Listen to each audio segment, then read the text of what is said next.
അപ്പോൾ എല്ലാവർക്കും എൻ്റെ ഒരു പുതിയ വീട്ടിലോട്ട് സ്വാഗതം കേട്ടോ. ഇന്നത്തെ വീഡിയോ എന്ന് പറഞ്ഞാൽ ഇതിൽ തൂവാനം പിടിപ്പിക്കുന്നത് എങ്ങനെയാണെന്ന് കാണിക്കാൻ വേണ്ടിയാണ്. അപ്പോൾ ഈ തൂവാനം എല്ലാവരും പിടിപ്പിക്കാറുണ്ട്, എല്ലാവർക്കും അറിയാവുന്ന ഒരു കേസാണ്. പക്ഷേ ഞാൻ പിടിപ്പിക്കുന്ന ഒരു രീതി അത് എന്താണെന്നൊന്ന് കാണിച്ചു തരാൻ വേണ്ടി മാത്രമാണ് ഞാൻ ഈ വീഡിയോ ചെയ്യണത്. അപ്പോൾ ആദ്യം തന്നെ ഒരു സൈഡിലെ കമത്ത് അടിച്ചതിന് ശേഷം അവിടെ നിന്ന് ഇതിൻ്റെ സെൻറ്ററുള്ള അളവെടുത്തിട്ട് അത് തന്നെ സെയിം ഇപ്പറഞ്ഞ ടേപ്പ് വെച്ച് മാർക്ക് ചെയ്യും.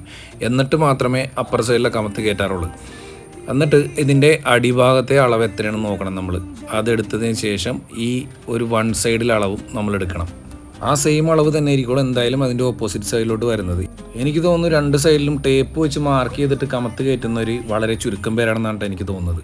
അപ്പോൾ നമ്മൾ ഈ തൂവാനം വെക്കുമ്പോൾ 40 mm മുകളിലോട്ട് ഇതുപോലെ പൊന്തി നിൽക്കുന്ന രീതിയിലാണ് നമ്മൾ തൂവാനം സെറ്റ് ചെയ്യേണ്ടത്. അതിപ്പോൾ കൂടുതലും ഓട് വിരിക്കുമ്പോഴായിരിക്കും നമുക്ക് കൂടുതൽ ഉപകാരപ്പെടുന്നത്. ഓടിൻ്റെ എഡ്ജ് കാണാതിരിക്കാനും എല്ലാം ഇത് വളരെ ഉപകാരപ്പെടും കേട്ടോ. അപ്പോൾ അത് മാർക്ക് ചെയ്യുന്നത് എങ്ങനെയാണെന്ന് കാണിച്ചു തരാം.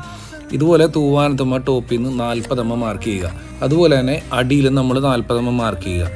എന്നിട്ട് ഒരു പൈപ്പ് വെച്ചിട്ട് നമ്മളൊരു ലൈൻ അടിക്കുക.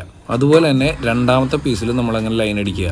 എന്നിട്ട് ഇത് തമ്മിൽ ജോയിൻ ചെയ്ത് വെച്ചിട്ട് നമ്മൾ ആ 40 mm മാർക്ക് ചെയ്ത ലൈൻ്റെ സെൻറ്റർ ജോയിനിൽ നമ്മളുടെ മുഖപ്പിൻ്റെ വൺ സൈഡ് അളവെടുത്തത് നമ്മൾ ആ ലൈനുമേൽ മാർക്ക് ചെയ്യുക. അതുപോലെ തന്നെ അപ്പുറത്തെ സൈഡിലും ലൈനുമേൽ മാർക്ക് ചെയ്യുക. അതിനുശേഷം നമ്മൾ മുഖപ്പിൻ്റെ അടിഭാഗത്ത് അളവെടുത്തത് നമ്മൾ ഈ മാർക്ക് ചെയ്ത 2 പോയിന്റിലും അത് കറക്റ്റായിട്ട് ഒപ്പിക്കുക. എന്നിട്ട് ഈ കാണുന്ന പോലെ 2 ലൈനുകളും തമ്മിൽ ബന്ധിപ്പിക്കാനായിട്ട് ഇതുപോലെ ട്യൂബ് വെച്ചിട്ട് നേരെ ലൈൻ അടിക്കുക. ലൈൻ അടിച്ച് ആ പോയിന്റിൽ എത്തിക്കഴിഞ്ഞാൽ പിന്നെ നേരെ 90 ഡിഗ്രിക്ക് നേരെ മുകളിലോട്ട് കട്ട് ചെയ്യുക. അപ്പോൾ ഇതുപോലെ കട്ട് ചെയ്ത് കഴിഞ്ഞാൽ നമ്മളെ ഷീറ്റിൻ്റെ എഡ്ജും അതുപോലെ ഓടാണ് വിരിക്കുന്നതെങ്കിൽ ഓടിൻ്റെ എഡ്ജും കാണാതെ അത് ക്ലോസ് ആയിട്ടിരിക്കും.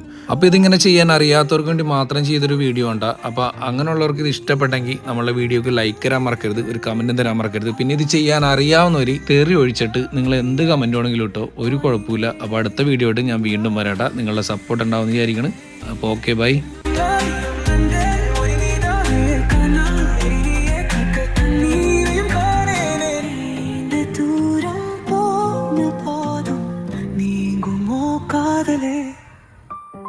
വെണ്ണില